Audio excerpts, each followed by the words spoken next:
No sé cuántos premios Nobel tenga España. Lo que sí sé que entre ellos hay alguien que yo particularmente admiro mucho por razones obvias. A Santiago Ramón y Cajal. Y si no saben quién es, quisiera con esta reacción que se adentraran a ese mundo de este médico tan admirado por muchos alrededor del mundo y que fue ganador del premio Nobel que fue ganador del premio Nobel. Y es así como empieza este video dedicado a Ramón y Cajal, o a Santiago Ramón y Cajal, uno de los españoles más increíbles que haya existido.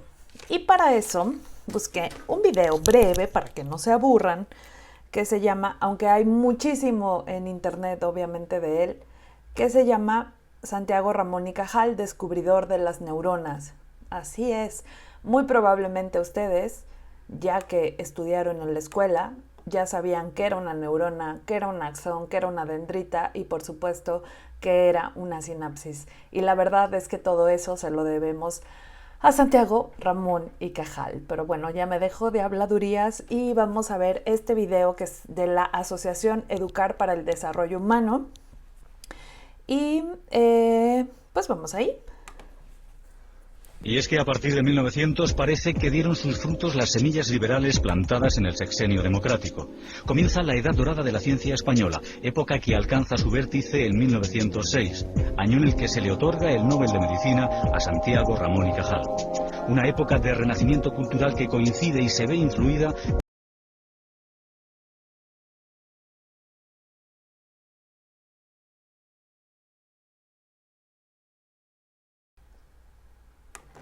No recordaba la verdad del año exacto, pero lo que sí recordaba es que ese mismo año le dieron a él y a Camilo Golgi el premio Nobel. Y si Golgi le suena es quizá porque en la secundaria, en la preparatoria, vemos de las organelas de la célula y una de ellas es el aparato de Golgi, que es algo así como el intestino de la célula. Pero bueno, continuamos. Madrid se consolida como espacio productor de cultura, donde renace el espíritu de iniciativa en un clima muy propicio al debate entre las ciencias y las letras.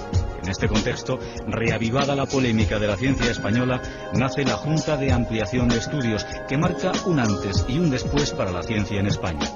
La Junta de Ampliación de Estudios fue una institución autónoma, aunque dependía del Ministerio de Instrucción Pública, que se preocupó de mejorar los recursos y la docencia en el país.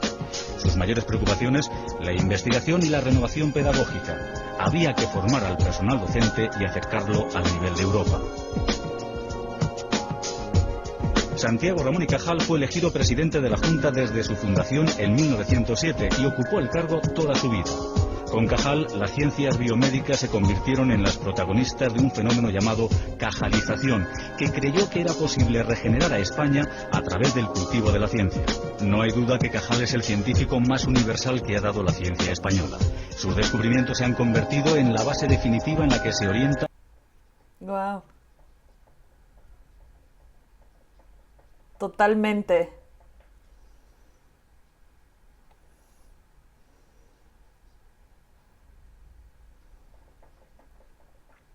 Sí, yo creo que de hecho cualquier neurocirujano encuentra a Cajal, todo el mundo sabe que es el padre de la neurociencia como tal, con la descripción que hizo del sistema nervioso. Y también, algo que se me hizo curioso, que supe hasta hace poco tiempo en un libro que leí de un neurocirujano del Instituto de Investigación Científica y Neurociencia en Texas. Entonces no sabía eso. En México, por supuesto, hay muchas aulas, institutos también que llevan la actual anatomía del sistema nervioso y su influencia ha sido enorme para la neurocirugía y la neuropsiquiatría modernas. Cajal publicaba sus teorías ilustradas con sus propios dibujos. Sus dotes como dibujante hacen de su obra científica algo único y excepcional en el mundo.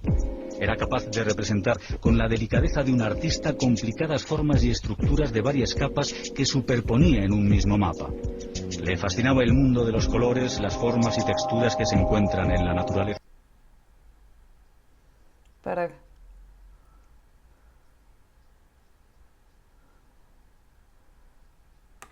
Y algo también que me gustaría decir es que él en realidad, como fue el padre de la neurociencia, pero en realidad él era un histopatólogo.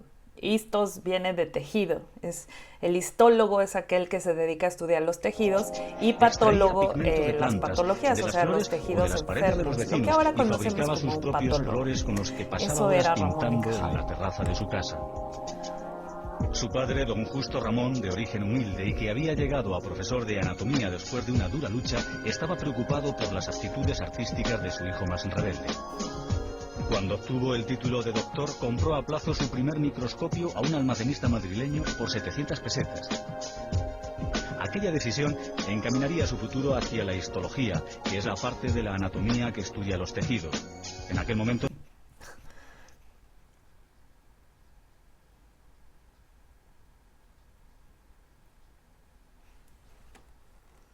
Alguna vez se creó una confusión porque dije que el primer microscopio había sido el de Leeuwenhoek y entendieron que me estaba refiriendo al primer, ¿cómo se llaman? Astrolabio. No. Sí. Entonces, no, mi referencia era al primer microscopio que fue creado por alguien llamado Leeuwenhoek. Pero bueno, nada que ver. Seguimos.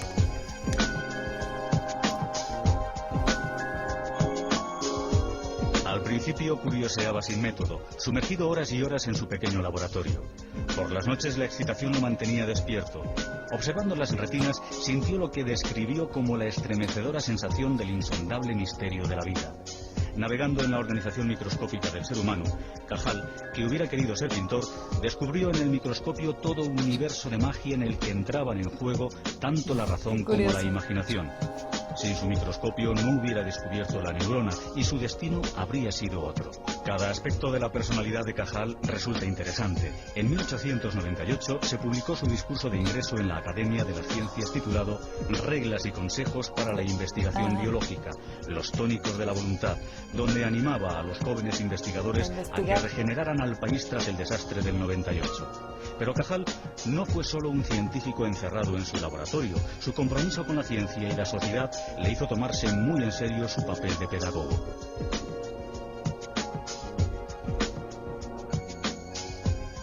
Cajal obtuvo una plaza en el Hospital de la Princesa y luego fue nombrado director del manicomio de Santa Isabel en Leganés, del que tuvo que dimitir por diferencias con las autoridades eclesiásticas. Entonces se marchó a París y allí estudió 4 años y perfeccionó sus conocimientos en la teoría darwiniana, micrografía, neurohistología, neuropsiquiatría. Volvió a Madrid y se centró en los estudios de neurología y psiquiatría. En 1887 le nombran catedrático de histoquímica en Barcelona y presenta su textura del sistema nervioso del hombre y los vertebrados, estudio previo y que sentó las bases de su descubrimiento de la neurona. En 1900, Cajal era una figura reconocida en el ámbito internacional. Sus investigaciones se convirtieron en la base de todas las teorías neurológicas posteriores y el prestigio que supuso la obtención del Nobel en 1906 sirvió de impulso para la creación del Laboratorio de Investigaciones Biológicas. Los tintes o colorantes eran utilizados para determinar las formas de los tejidos. La técnica de la coloración argéntica, llamada así porque en ella se utiliza el nitrato de plata, había sido inventada por el italiano Camillo Golgi, con quien Cajal compartió el premio Nobel. Santiago Ramón y Cajal demostró en su teoría neuronal que el sistema nervioso está formado por células independientes en cuanto a función, origen y estructura. No existe ningún tipo de red continua como creía el propio Golgi. Cajal averiguó que la neurona es el elemento constitutivo del cerebro, la unidad básica, y las fibras son solo prolongaciones de cada neurona. El axón, esas fibras se llaman axón. De Dedicó toda su vida a estudiar estas estructuras y dedujo implicaciones funcionales para todas y cada una de las partes del sistema nervioso, como la corteza cerebral, el cerebelo, la retina, el bulbo olfativo. Después de muchos años y de abrumadores reconocimientos internacionales, en 1932 el gobierno funda para Cajal una equipada escuela de histología, el Laboratorio de Investigaciones Biológicas o Instituto Cajal. Llegaban tarde las ayudas. Cajal ya se jubilaba como catedrático, pero aún así la propuesta fue bien recibida por el Nobel, que según afirmó en una ocasión, desdichado es el genio surgido por estos pueblos y extinguido sin descendencia. 2 años después de su muerte estalla la guerra civil y ese renacer de las ciencias biomédicas quedó cercenado por la represión de las nuevas autoridades. Franco cortó de cuajo la funesta manía de pensar, en palabras de un rector universitario de la España de la posguerra. España quedó aislada y muchos de sus científicos e intelectuales quedaron condenados al exilio. Francia, Estados Unidos, México o Argentina abrieron sus puertas acogiendo a muchos investigadores españoles que, pese a las dificultades, prosiguieron su labor. Bueno, me parece que era la parte de un documental completo, pero yo lo encontré solamente así. Y realmente es que su vida es fascinante y algo que él decía que se me hacía muy bonito era que cualquiera podía hacer ciencia.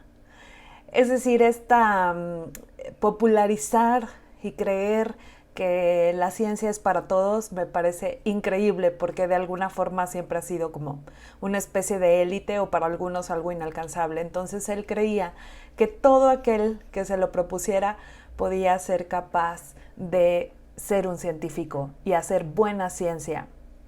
El libro que leí es donde leí lo del Instituto de Neurociencias en Texas. Es de un cirujano que luego lo leen, es un libro bastante fácil de leer, no está nada extraordinario, es una biografía, una autobiografía de un mexicano que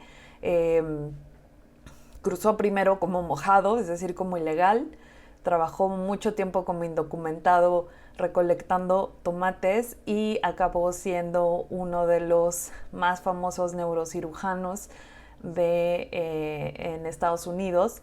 Y bueno, su libro se llama Doctor Q o Doctor Q, como sería en inglés, porque se apellida Quiñones, entonces nadie podía decirlo y mejor le empezaron a decir Doctor Q o Doctor Q. Y él menciona a Cajal con un especial cariño y con mucha admiración.